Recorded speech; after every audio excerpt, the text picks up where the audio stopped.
Coronavirus, la pandemia. ¿Cuáles son los síntomas? ¿Cómo se transmite? ¿Qué puedo hacer para protegerme y prevenir la propagación de la enfermedad? Nuevo padecimiento que ha encendido las alarmas de los sistemas de salud. Coronavirus, la pandemia.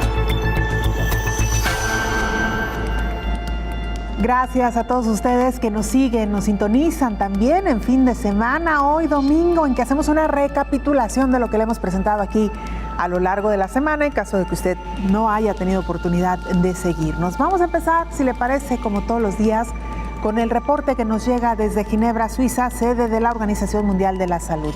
Verónica López lo presenta. Hola, ¿qué tal? Buenos días, Belén. Buenos días a todo el auditorio de Canal 44.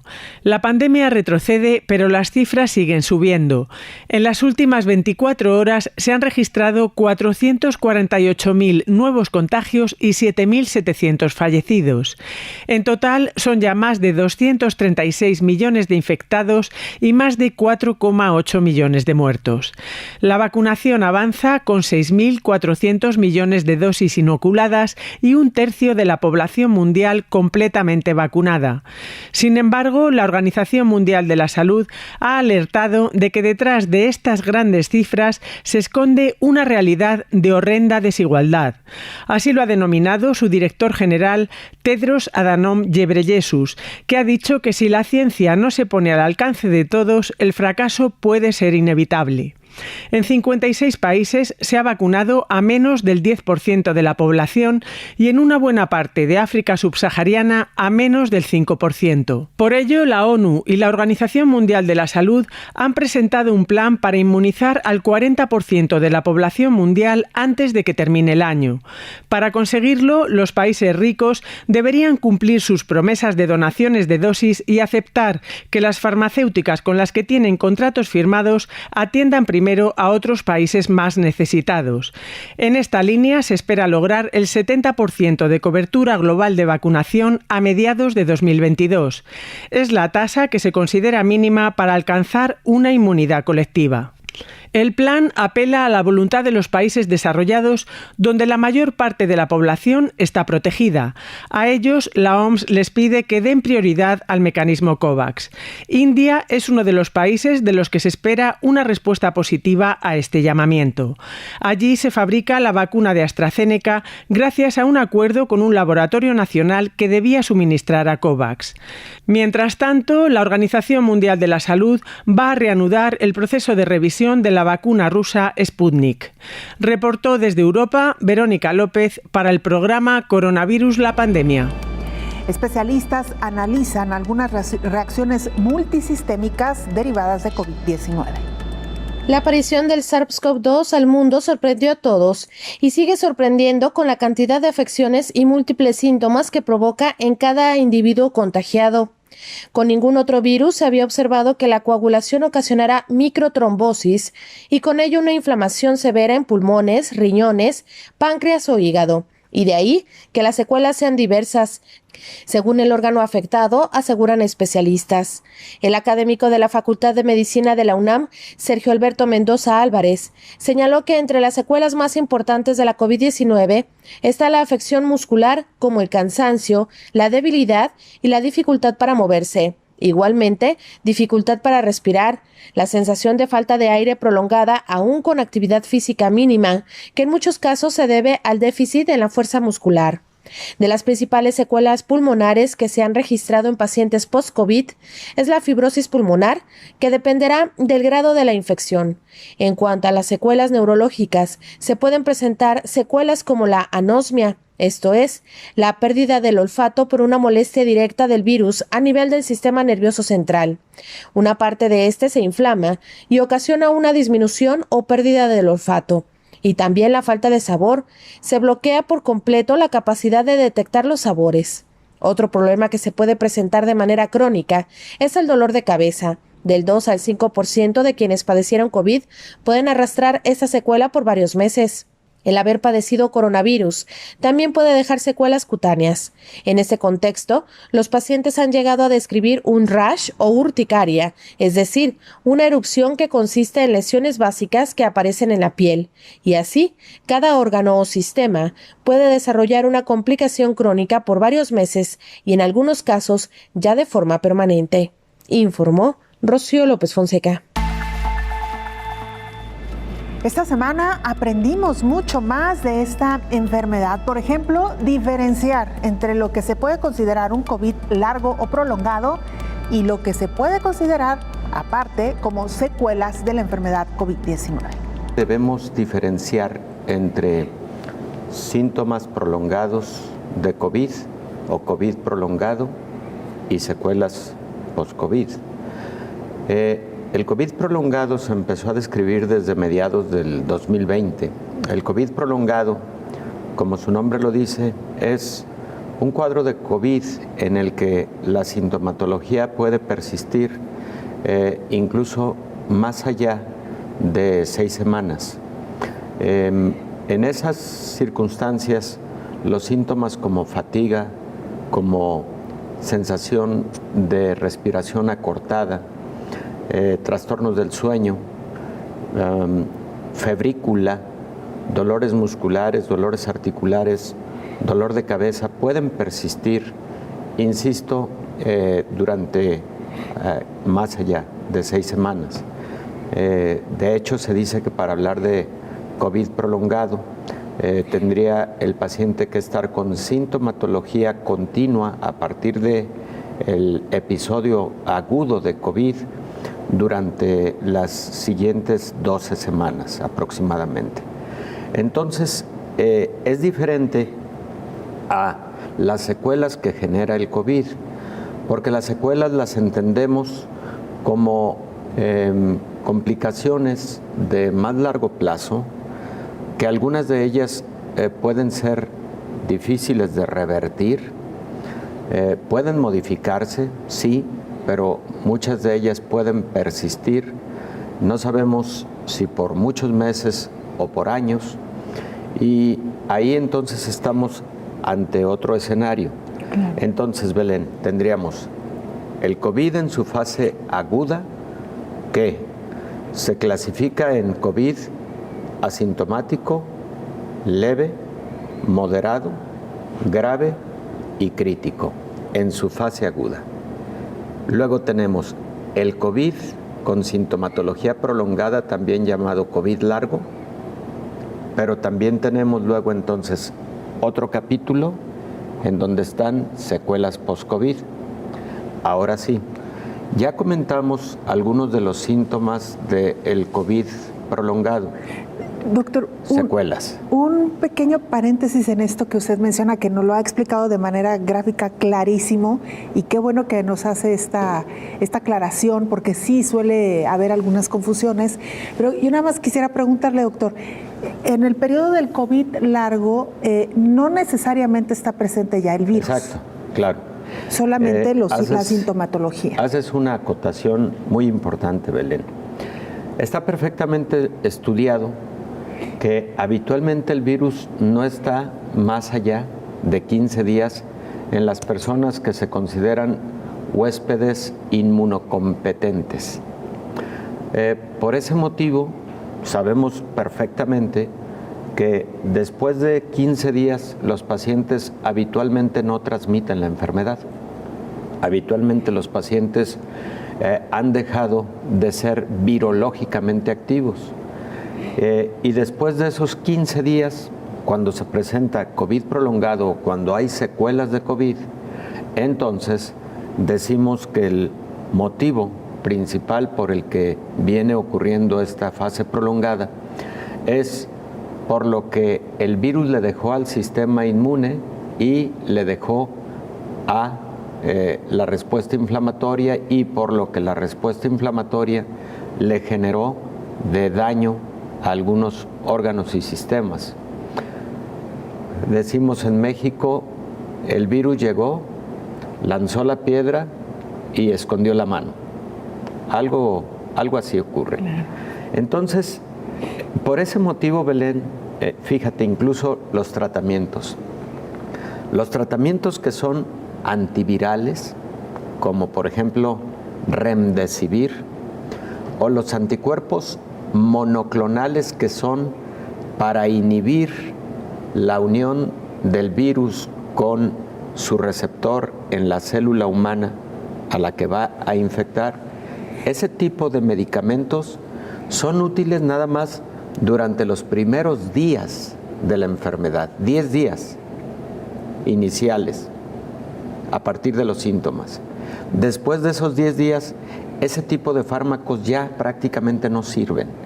Los que sirven en esa siguiente fase son los que inhiben la respuesta inflamatoria, precisamente por la acotación que tú acabas de hacer. Y no se diga el paciente que tiene secuelas a mediano o largo plazo. Incluso en la práctica médica de todos los días, yo ayer vi a una paciente que acude conmigo por una secuela de fibrosis pulmonar y que me dice: doctor, pero no sé qué está pasando, yo desde tal fecha tengo una prueba negativa de PCR, entonces, ¿por qué estoy con este problema pulmonar? Ahí está la respuesta, es muy sencillo, el virus estuvo en su fase aguda, el virus ya no está con usted, ya no se haga más pruebas, no tiene caso, no hay necesidad de que esté realizando pruebas para detección viral. El virus llegó y se fue, le dejó esta secuela, hay que trabajar sobre esta secuela, que es fibrosis pulmonar, por cierto, una de las más importantes. La estimación es que los pacientes que reciben oxígeno suplementario en alto flujo o que reciben ventilación mecánica asistida, la que conocemos como intubación endotraqueal o invasiva, hasta el 30% pueden desarrollar fibrosis pulmonar. Esa ya es una secuela. Entonces, creo que tu observación es muy pertinente, Belén, y además nos da pauta para decir que en la primera fase, todos los daños que empiezan a ocurrir en órganos y sistemas durante la fase aguda son debido a el daño directo que el virus le hace a las células. Inmediatamente después, el daño está relacionado con la respuesta inmune exagerada que carga la balanza a una exagerada inflamación. Durante la fase de COVID prolongado sigue habiendo una respuesta inflamatoria, quizás no de tanta intensidad que en la fase aguda, pero sí es una respuesta inflamatoria la responsable de que todavía existan algunos síntomas prolongados. Y durante la fase de las secuelas ya no necesariamente hay respuesta inflamatoria. Lo que hay es ya un daño a los tejidos, a los vasos sanguíneos, etcétera, que el virus dejó durante las fases anteriores. Vamos a la pausa, regresamos con más información.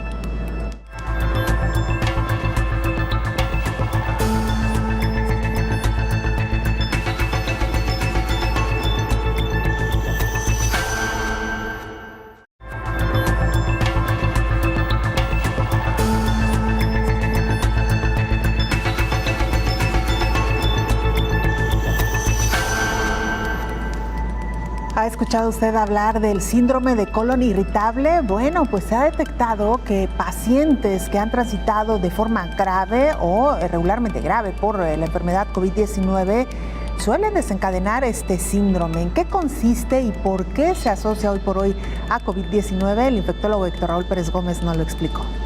El colon irritable es un síndrome clínico en el que el intestino, sobre todo el intestino grueso, tiene trastornos en su movilidad o motilidad, puede tener trastornos en el funcionamiento secretor, puede tener trastornos en su funcionamiento de absorción. Recordemos que el intestino es una parte fundamental en el proceso digestivo y, por ejemplo, en el intestino grueso se reabsorbe o se absorbe mucho del agua que ingerimos, pero también se secretan muchas sustancias y evidentemente participa en la generación finalmente del bolo fecal. Todo esto es gracias a un funcionamiento adecuado en cuanto a la capacidad de absorción, de secreción, de movimiento, que el movimiento de los intestinos o del tubo digestivo es un movimiento conocido como peristáltico o peristáltico, a manera de ondas que van empujando el bolo hacia las partes más adelante del tubo digestivo. Y también el intestino forma parte de actividades endocrinas y metabólicas, algo que hace muchas décadas no se reconocía, pero ahora sabemos perfectamente bien que también juega un rol importante en los asuntos metabólicos y endocrinos. Entonces, el colon irritable, que también se conoce como colitis espástica, colon espástico, colitis nerviosa, etcétera, puede presentarse en los pacientes con COVID por la ansiedad, por la depresión que frecuentemente estos pacientes sufren tanto en la fase aguda como en la fase de COVID largo y de secuelas. Es decir, ¿podría el virus haber influido directamente en este trastorno del intestino grueso? Pero también podría ser que el estado mental alterado de estos pacientes en ansiedad, depresión, pudiera ser la causa de ese colon espástico, porque Belén, las personas que sufren ansiedad o depresión frecuentemente tienen sintomatología intestinal tipo colitis espástica o colon irritable, que genera sintomatología diversa, como por ejemplo diarrea. Puede, en lugar de diarrea, generar mucho estreñimiento, puede generar entre algunos síntomas pues la molestia de que el excremento sale de forma muy delgada y quedan los pacientes insatisfechos durante su momento defecatorio. Doctor, es lo que nos dicen, pues voy varias veces al sanitario, mi excremento es muy delgado y siempre me quedo con la sensación de que no defequé a gusto, de que quedé incompleto. También frecuentemente nos dicen, me despierta un dolor abdominal que me hace ir inmediatamente al sanitario, defeco, descansa mi dolor abdominal, pero también algunos otros pacientes nos relatan que empiezan a comer y en muy pocos minutos tienen deseos defecatorios y todos esos síntomas frecuentemente están asociados a colon espástico, colon irritable, que sí lo presentan mucho los pacientes con COVID, pero Belén, mi estimación es que lo presentan fundamentalmente por el estrés que genera el COVID. Claro. El COVID asusta mucho a los pacientes y bueno, no es para menos, lo hemos platicado aquí, todos los motivos por los que el COVID generan mucha ansiedad, depresión, y eso puede secundariamente generar colitis nerviosa, colon espástico. Fuera de COVID, si tú le preguntas a los pacientes que tienen colon irritable si tienen estrés, si tienen ansiedad, si tienen trastornos del sueño, si están con depresión, etcétera, el 85 o 90% te van a decir que sí, te van a decir que están en un momento de mucho estrés por motivos de trabajo, por motivos económicos, por preocupación por su salud, etcétera, etcétera. Y está perfectamente identificado. El colon espástico tiene detrás de sí muchísimo de emocional y de estrés, ansiedad, depresión, etcétera. Y podríamos decir que algunos de los síntomas, doctor, para quienes no lo han detectado todavía, como usted bien dice, independientemente de COVID, o si pasaron por COVID y han notado alteraciones en su aparato digestivo, ¿tiene que ver principalmente con evacuaciones irregulares o presentan algunos otra sintomatología? Sí, como te comentaba, hay pacientes cuya manifestación clínica es diarrea, pero hay otros pacientes cuya manifestación clínica predominantemente es estreñimiento. Hay otros cuya manifestación clínica es dolor abdominal. Algunos otros, la observación de que sus heces son más delgadas de lo que habitualmente eran. Otros dicen, mis heces además tienen mucho moco. Y algunos otros señalan, como te digo, insatisfacción al concluir con el evento defecatorio. Y muchos de ellos tienen la combinación de varios de estos síntomas. Hay muchas personas que se angustian mucho por esa razón, porque ya tienen 2, 3 meses, hay quien más de 6 meses y todavía no tiene recuperación del gusto y del olfato, o tiene una recuperación parcial. Se estima que menos del 10% de quienes han tenido alguno de estos síntomas van a tenerlo de manera tan prolongada como hasta 1 año. Y todavía no sabemos si en algunos casos va a ser irreversible, pero a propósito de que tocas el punto, es importante decirles a las personas que cuando están observando que la persistencia de la anosmia y de la geusia o de alguno de los trastornos del olfato o del gusto, que algunos de ellos no son la pérdida total, algunos son pérdida parcial, pero algunos son lo que conocemos como trastornos relacionados. Por ejemplo, hay quien dice, no doctor, yo ya estoy oliendo, pero resulta que los olores los percibo muy distorsionados, y no solo eso, los percibo algunos de ellos fétidos, pútridos, incluso algunos de ellos los percibo como si estuviera oliendo excremento.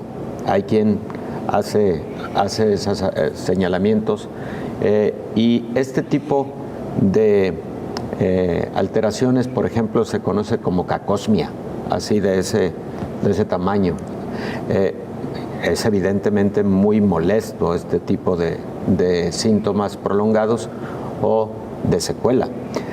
Ahí vuelvo al punto de que si las personas están notando una duración mayor a 1 mes de esta sintomatología, importante es que acudan a recibir atención médica, porque sí existe tratamiento y rehabilitación, por ejemplo, para los trastornos del olfato. Ahí, por ejemplo, el uso de corticosteroides locales aplicados intranasalmente, y también la rehabilitación, que algunos otorrinolaringólogos son expertos en este tipo de rehabilitación, utilizando, por ejemplo, olores intensos de forma escalonada, etcétera, pueden dar buenos resultados. Entonces, no se espere a que transcurra más tiempo para poder acudir a recibir atención médica por la falta de olfato o modificación del olfato. Un trastorno del olfato puede ser de esa naturaleza, no solamente anosmia, sino es esta percepción aberrante, claro, de olores.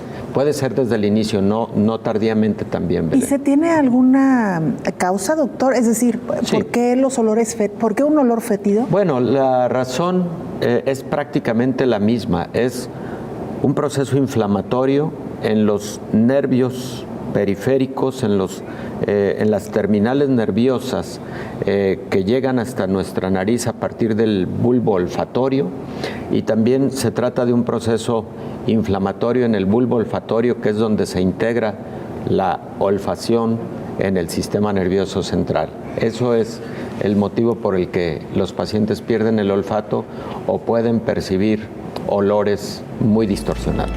Vamos a Bangkok. Nuestro compañero Noel Caballero, corresponsal de la agencia EFE, nos presenta el siguiente informe.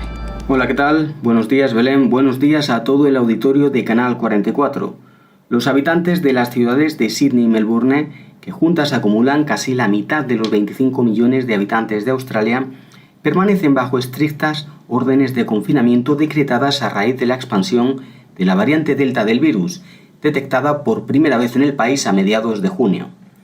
El actual confinamiento es el sexto decretado durante la pandemia sobre la ciudad de Melbourne, que este lunes cumple 246 días bajo cuarentena, lo que la convierte en la ciudad del mundo con más días bajo estricto aislamiento. A pesar de las medidas de emergencia, los casos continúan al alza en ambas poblaciones, si bien los números en Australia son inferiores a los registrados en otros países. Desde el inicio de la pandemia, el país oceánico ha contabilizado más de 110.000 casos de la COVID-19, incluidos unos 1.330 fallecidos. El gobierno australiano anunció a finales de septiembre que espera iniciar la reapertura de fronteras internacionales a partir de noviembre, tras permanecer cerradas desde marzo de 2020. Las autoridades de Canberra han establecido como marca de referencia que se vacune con la pauta completa a al menos el 70% de la población para levantar las medidas de confinamiento, una marca que en la actualidad ronda el 45% a nivel nacional. Mientras las dos ciudades más grandes del país, a la que se suma el territorio de la capital, permanecen bajo órdenes de aislamiento, el resto de jurisdicciones australianas viven prácticamente en la normalidad y han retomado incluso las clases presenciales, frente a la enseñanza online que prevalece en Sídney y Melbourne. Reportó Noel Caballero de la agencia EFE para el programa Coronavirus, la pandemia. Hacemos una pausa, regresamos con mucha más información.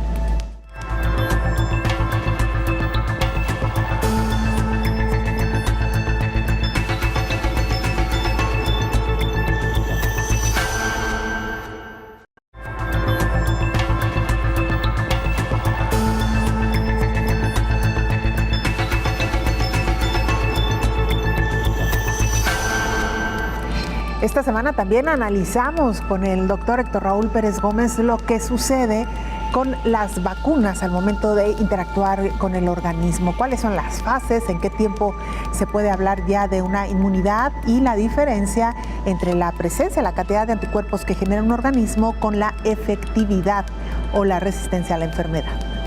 Aparece en la revista New England Journal of Medicine, muy interesante porque es el mundo real, así como bien lo señalas. Y hay varias publicaciones, las más importantes relacionadas con este punto son las que con ya una cantidad impresionante de pacientes que se han vacunado en el mundo, millones de pacientes, se identifica la eficacia en cuanto a disminuir los riesgos de hospitalización, los riesgos de gravedad, los riesgos de fatalidad. Y se ve claramente en las gráficas de estas publicaciones algo que conocemos como curvas de Kaplan-Meier, en donde entre las personas que en su momento recibieron la vacunación y entre quienes no la habían recibido aún, la gravedad, la hospitalización y la mortalidad fue sustancialmente mayor entre aquellas personas que no habían recibido todavía la vacuna. Entonces sí, ya son las publicaciones fuera de ensayos clínicos, son las publicaciones ya en el mundo real, como bien lo señalas. Además, en algunos de estos estudios se han medido anticuerpos y lo hemos comentado en otros momentos. La medición de anticuerpos no es el único indicador de protección. La disminución de la cantidad de anticuerpos después de una vacuna siempre se ha visto en todas las enfermedades infecciosas, porque los anticuerpos se generan en respuesta a un antígeno, que en este caso es la vacuna, o se generan en respuesta a una infección, pero después, cuando ya ha pasado esa fase aguda, digamos, de la infección, o de la vacunación, la cantidad de anticuerpos disminuye porque las células del sistema inmune que producen estos anticuerpos, entran, digamos, a un estado de mayor reposo. Vuelve a haber agresión, vuelve a haber infección y estas células vuelven a aparecer para volver a producir anticuerpos y entonces podemos volver a ver títulos altos de anticuerpos después de una infección, incluso en una persona vacunada. Entonces, lo que debemos saber es si esa disminución en los títulos de anticuerpos también está asociada a una disminución en los títulos de células linfocitos B que producen estos anticuerpos, o linfocitos T de ayuda, que son los que le envían señales a los linfocitos B para que trabajen produciendo anticuerpos. Pero también, Belén, algo que hay que identificar es si a pesar de que disminuyen un poco los niveles de anticuerpos, el paciente sigue teniendo protección contra enfermedad grave, que eso es lo que sí está reportado en esas publicaciones. Muchas personas que nos escuchan, estoy seguro, que han estado realizándose anticuerpos de manera periódica después de haberse vacunado o después de haber tenido una infección por el virus del SARS-CoV-2, el virus del COVID. Y yo frecuentemente les insisto en que no entren a un estado de ansiedad o a una obsesión por estarse midiendo anticuerpos cada mes, a veces lo hacen incluso cada semana, y a veces se preocupan porque dicen, la semana pasada tenía yo 15,000 unidades internacionales de anticuerpos y oye, esta semana tuve 13,000. Eso no tiene prácticamente ningún significado, porque además la producción de anticuerpos a veces tiende a oscilar dentro de un rango, pero insisto, una persona pudo haber tenido una infección por el virus, ¿qué te digo? Por el virus de las paperas. Después de la infección por el virus de las paperas tiene anticuerpos muy altos y después esos anticuerpos empiezan a disminuir. Eso no significa que haya quedado ya sin inmunidad. La mayor parte de enfermedades infecciosas dejan memoria inmune. Ahora, el tema de la revacunación o del refuerzo de la vacunación, sí, ese está determinado, Belén, no solamente por la reducción en el número de anticuerpos a partir del 8º mes, que es lo que se ha reportado con algunas vacunas, como el caso de Pfizer o como el caso de CanSino, por ejemplo, sino también porque se ha identificado que además de los títulos de anticuerpos, también reducen la cantidad de células productoras de esos anticuerpos. Y a eso precisamente ha llevado la sugerencia de que se reciba una tercera dosis o una dosis de refuerzo, a lo cual ya, digamos, acudió Israel. Ya Israel ya llevó a cabo un ensayo clínico con su tercera dosis de Pfizer, y aunque la publicación que aparece también hace un mes en la revista New England Journal of Medicine es a un muy cortito tiempo de seguimiento después de la tercera dosis o después de el refuerzo, se encontró que aún con ese seguimiento tan cortito, que es de 60 días, se vieron grandes beneficios en quienes recibieron el refuerzo comparativamente con quienes no lo recibieron. Y Belén, también el otro punto es que quienes recibieron el refuerzo fueron predominantemente adultos mayores. A partir del segundo o tercer mes se empieza a ver una disminución en los títulos de anticuerpos, que las personas no entren en pánico si llegan a observar eso. Esa vacuna les está de todos modos protegiendo contra enfermedad grave, porque si llegaran a volver al contacto con el virus SARS-CoV-2, su sistema inmune va a detectar que de nueva cuenta está el agresor ahí, que está el invasor ahí, y que por lo tanto hay que hablarle a las células llamadas linfocitos B y hay que decirles: despiértense, porque otra vez hay que sacar el armamento en contra del SARS-CoV-2 que está de nuevo en casa, el enemigo en casa. El enemigo en casa. Entonces, es algo así, ¿no?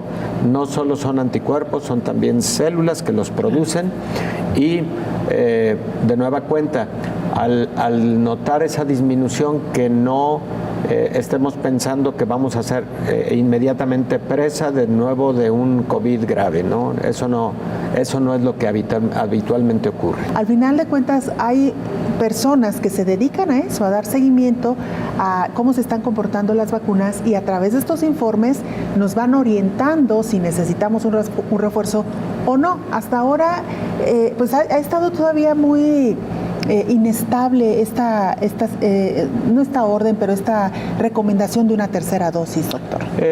Ya en algunos países está establecida. Estados Unidos ya la ha determinado. Israel la ha determinado. La Organización Mundial de la Salud pide: esperen un poco, por favor. Ayuden a que el resto del mundo lleve un buen ritmo de vacunación antes de acudir a la tercera dosis o a la dosis de refuerzo. Y algunos países en Europa también ya lo han determinado como conveniente una dosis de refuerzo. Entonces, no es algo todavía universalmente adoptado. Con las evidencias científicas sí parece haber necesidad de esa dosis de refuerzo, pero pues sí va a haber necesidad de que oficialmente lo adopten todas las naciones y la propia Organización Mundial de la Salud. Con Pfizer hay, te decía, de 2 publicaciones hace alrededor de 10 y 15 días respectivamente en la revista New England Journal of Medicine. Este que acabamos de escuchar está publicado en Lancet. Y de AstraZeneca he visto menos reportes respecto de el tiempo de caída de anticuerpos, pero sobre todo el tiempo de modificación de la eficacia, que es diferente. Exacto. Por cierto, y qué bueno que tocamos el punto. Nos habla de reducción de la eficacia y sobre todo en mayores de 65 años de edad a partir del 6º mes. Y cuando hablamos de eficacia, no nos estamos refiriendo a títulos de anticuerpos, a niveles de anticuerpos. Nos estamos refiriendo a la protección de enfermedad grave, la enfermedad que lleva al hospital, que lleva a intubación endotraqueal o que puede generar muerte. En Brasil está nuestro compañero Carlos Meneses, corresponsal de la agencia EFE, y desde ahí nos informa. Hola, ¿qué tal? Buenos días, Belén. Buenos días a todo el auditorio de Canal 44. Pues Brasil aún lidia con la pandemia de coronavirus, aunque parece ser que ya ha pasado lo peor. El número de contagios y muertes asociados a la COVID-19 ha descendido de manera drástica en los últimos meses, gracias principalmente al avance de la campaña de vacunación. Aún así, el gigante latinoamericano contabiliza una media diaria de 16.000 casos y 500 muertes vinculadas al virus. Una cifra alta, pero muy alejada de lo que se vio entre marzo y abril de este año, cuando en medio de la segunda ola pandémica se registraban más de 70.000 positivos y 3.000 muertes al día. Pese a ese descenso, la pandemia deja cifras dramáticas después de 19 meses. El país roza los 600.000 fallecidos y los 21,5 millones de infectados. El lunes fueron otros 204 óbitos. Con una tasa de incidencia de unos 10.200 infectados por cada 100.000 habitantes, las restricciones a la movilidad ya casi no existen en la mayoría de los estados brasileños. De forma general, sí que es cierto que la mascarilla sigue siendo obligatoria en la calle, aunque poco a poco la sociedad brasileña va volviendo a la normalidad. De hecho, ya se permite hasta la presencia de aficionados en los campos de fútbol. La medida que están impulsando ahora cada vez más alcaldías es la del llamado pasaporte de vacunación. Para entrar en locales públicos y privados como bares, restaurantes o puntos turísticos. Ya son unas 200 ciudades las que han adoptado esta iniciativa, que está siendo fuertemente criticada por el presidente Jair Bolsonaro, que desde el inicio de la pandemia niega la gravedad del virus. En cuanto a la vacunación, hasta la fecha han recibido el primer pinchazo el 70% de la población, mientras que un 44% ya tiene el ciclo de vacunación completo. Ahora la principal preocupación pasa por ver hasta qué punto puede afectar la diseminación de la variante Delta del coronavirus, ya mayoritaria en algunas zonas del país. Reportó desde Brasil para el programa Coronavirus la Pandemia, Carlos Meneses de la agencia EFE. Hacemos una pausa muy breve, regresamos para entrar a la recta final de este programa de fin de semana.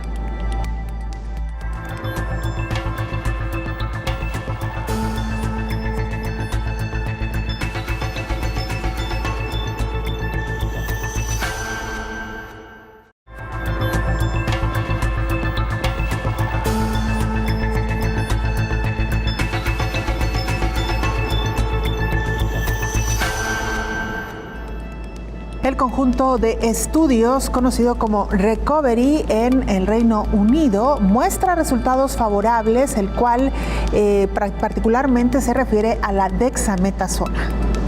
A 2 meses de cerrar el segundo año de que la pandemia COVID-19 abrió el escenario catastrófico del sistema de salud mundial, sigue sin haber un tratamiento específico que contraste los efectos de la enfermedad en su sintomatología grave. Aun cuando los científicos mantienen las investigaciones y análisis clínicos de diferentes fármacos para tener un tratamiento de acuerdo con los lineamientos que establece la medicina basada en evidencia, aún no ha sido posible tener uno al 100%. En esta caminada para tener un tratamiento para la atención de pacientes con COVID-19, recientemente se dieron a conocer resultados del estudio Recovery, el cual demuestra eficacia de dexametasona como un tratamiento para COVID-19, reduce la mortalidad en pacientes infectados por el SARS-CoV-2 y que tiene apoyo ventilatorio. El estudio proporciona evidencia de que el tratamiento con dexametasona a una dosis de 6 miligramos una vez al día durante un máximo de 10 días reduce la mortalidad en pacientes con COVID-19 que recibe apoyo respiratorio, informan especialistas que están a cargo de este estudio. Recovery demuestra que la dexametasona se coloca como un tratamiento de primera línea contra COVID-19. El doctor José Luis Sandoval Gutiérrez, médico internista, recordó que el estudio Recovery inició en marzo del 2020 como un ensayo clínico para probar potenciales tratamientos para COVID-19 en 40,000 pacientes hospitalizados del Reino Unido entre 50 y 60 años con un diagnóstico grave. Los resultados obtenidos con el uso de la dexametasona fueron: participaron un total de 2.104 pacientes aleatorizados para recibir dexametasona de 6 miligramos una vez al día por 10 días y fueron comparados con 4.321 pacientes para recibir manejo habitual. La mortalidad a los 28 días fue significativa, menor en el grupo de dexametasona que en el grupo de atención habitual, con muertes reportadas en 482, al pasar de 2.104 pacientes, esto es el 22.9% contra 1.110 fallecidos, que representó 25.7% de 4.321 pacientes. Entre los pacientes con ventilación mecánica que recibieron dexametasona, la incidencia de muerte fue menor que en el grupo de atención habitual, con bajo apoyo ventilatorio mecánico invasivo. También se observó menor mortalidad en el grupo que recibió oxígeno más dexametasona contra el grupo al que solo se le otorgó oxígeno. Basados en estos resultados, 1 de cada 8 muertes en pacientes en ventilación serían prevenidas con el tratamiento y 1 de cada 25 en pacientes que requieran oxígeno. Asimismo, se informa que no se halló beneficio en aquellos pacientes que no requirieron soporte mecánico ventilatorio. Expertos que realizaron este estudio, que forma parte de la farmacéutica Chinon, señalan que basados en esta evidencia se comprueba que la dexametasona es un pilar terapéutico contra COVID-19 y tiene múltiples aplicaciones en medicina. Informó Isaura López Villalobos. Esta semana el infectólogo Héctor Raúl Pérez Gómez también hizo una parada en el capítulo dexametasona para conocer un poco más de este medicamento. En este programa, que fue lanzado desde mediados del 2020, lo que se lleva a cabo es varios ensayos clínicos, y uno de ellos, el que acabamos de escuchar, ha sido uno de los más relevantes. ¿Por qué motivo? Lo hemos comentado en nuestro programa, querida Belén. El uso de dexametasona vino a convertirse en un parteaguas en el manejo del paciente con COVID. Un parteaguas porque el paciente, particularmente quien está con un COVID evolucionando a gravedad, el paciente que está teniendo disminución progresiva en su concentración de oxígeno medido a través de oximetría, el paciente que tiene fiebre, que además está teniendo taquicardia, ese paciente en el que los médicos advertimos que puede llegar en un momento determinado a requerir oxígeno suplementario, o ese paciente que de hecho ya está necesitando oxígeno suplementario, se ha beneficiado importantemente con el uso de corticosteroides. Dexametasona es el prototipo de este grupo de fármacos, pero también se ha utilizado metilprednisolona, también se ha utilizado hidrocortisona, pero la dexametasona a dosis de entre 6 y 8 miligramos diarios ha cambiado mucho el curso de este tipo de pacientes, y no se diga en el paciente hospitalizado que ya está teniendo requerimientos de oxígeno suplementario. Entonces, Belén, me parece que esta es una primera reflexión, la gran utilidad de estos antiinflamatorios potentes, conocidos como corticosteroides, y que han cambiado importantemente el curso de esta enfermedad. Se ha encontrado menos gravedad, se ha encontrado menos necesidad de hospitalización, se ha identificado menos mortalidad y se ha identificado un periodo más corto de hospitalización en quienes los han utilizado. Lamentablemente, en medicina en ocasiones lo que se encuentra en un estudio clínico científico muy bien controlado, perfectamente diseñado, luego no es lo que se aplica en la vida diaria o en la práctica clínica ya generalizada. Y esto lo digo respetuosamente porque hay colegas que lamentablemente empiezan a utilizar corticosteroides en cualquier paciente que tiene diagnóstico de COVID, incluso en pacientes leves, en pacientes con poca sintomatología, y ahí no está indicada la dexametasona. La dexametasona ya lo dijimos en qué momento, cuando el paciente estamos evidenciando que puede evolucionar a gravedad y está empezando a tener requerimientos de oxígeno suplementario. Pero además, fíjate que va a dar pauta el uso de dexametasona en pacientes con COVID grave, va a dar pauta a que se investigue el uso de este mismo antiinflamatorio esteroideo, este fármaco dexametasona, u otros que pertenecen al mismo grupo, para otras enfermedades infecciosas virales que se comportan igual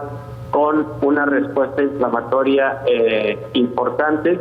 Y creo que además del beneficio que ha generado el COVID, puede dar pauta para beneficio a otras enfermedades infecciosas. Claro, importantísimo esto que menciona, doctor. Quiero hacerle una pregunta, doctor, a ver si podemos explicarla a nuestra audiencia y a ver si soy clara al momento de planteársela a usted, doctor.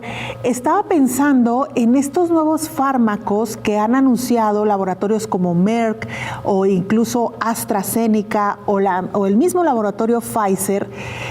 Si comparamos estos medicamentos, si es que les podemos llamar así, doctor, con otros medicamentos, digamos, tradicionales, ¿estamos también, doctor, ante una nueva generación de medicamentos, así como ha ocurrido con las vacunas? Sí, definitivamente sí, Belén. Estamos ante una nueva generación de medicamentos que son los anticuerpos monoclonales que tienen actividad contra el virus, contra componentes del virus, sobre todo contra su proteína testicular, para evitar que esta proteína de superficie del virus se una al receptor de la célula a la que le va a causar daño. Entonces, sí estamos frente a una nueva generación, pero por otro lado también están surgiendo, como bien tú lo señalas, antivirales muy interesantes que no son del tipo anticuerpos, sino antivirales, como el caso de molnupiravir, que es la molécula de Merck y que ha demostrado un gran beneficio. Ya no solamente fue en animales de experimentación, como recordarás, lo comentamos en el programa hace 6 meses aproximadamente, sino ahora ya se han concluido los ensayos clínicos de fase 3 con grandes beneficios para las personas que lo recibieron. En estos estudios se comparó el uso del medicamento con placebo y se encontró, número 1, menor evolución a gravedad de la enfermedad, número 2, menor mortalidad, número 3, menor necesidad de hospitalización y número 4, en quienes se hospitalizaron, una menor estancia hospitalaria comparativamente con quienes recibieron placebo. Jesús Centeno, corresponsal de la agencia EFE, está en China y desde ahí nos reporta. Hola, ¿qué tal? Buenos días, Belén. Buenos días a todo el auditorio de Canal 44. Aquí en China se continúa aplicando una tolerancia cero contra la COVID y se intenta a toda costa contener los rebrotes. Cuando un brote estalla en China se responde con un manual ya habitual. Este consiste en los test masivos de ácido nucleico y restricciones de movimientos en las ciudades afectadas. Dicha estrategia permanece inalterada desde el comienzo de la pandemia en Wuhan. Sin embargo, a las autoridades les resulta ahora más difícil por la aparición de la variante Delta del virus. Primero llegó a la provincia sureña de Cantón el pasado mayo y después a la de Jiangsu y más tarde a las provincias de Fujian y Heilongjiang. Pero pese a esta contagiosa variante, China ha conseguido aplacar los brotes. En los últimos días, el índice de casos por transmisión local ha bajado considerablemente. Tampoco ha registrado ningún fallecido nuevo desde hace meses. Según las estadísticas oficiales, hasta ahora se han infectado unas 96.000 personas en el país. En total, 4.636 fallecieron. Por otra parte, el gobierno chino ha hecho de su gestión de la pandemia uno de sus orgullos. Así, los medios oficiales la esgrimen contra los Estados Unidos, donde la pandemia ha dejado más de 600.000 fallecidos. Además, desde marzo de 2020, el país asiático aplica estrictos controles de entrada al país. Los pasajeros que aterrizan en China deben presentar test negativos PCR y de anticuerpos antes de embarcar, tras lo cual les espera un periodo de cuarentena de al menos 2 semanas. Esto ha provocado un descenso de los intercambios culturales, comerciales y personales entre China y el resto del mundo. Entre tanto, continúa la campaña de vacunación en el país asiático. Hasta ahora han recibido dosis 2.214 millones de personas. El objetivo del país es vacunar a al menos el 80% de la población próximamente. Reportó desde China para el programa Coronavirus la Pandemia, Jesús Centeno. De esta manera llegamos al final de este programa especial de fin de semana. Le deseamos que tenga un excelente domingo y nos vemos y nos escuchamos en la siguiente emisión.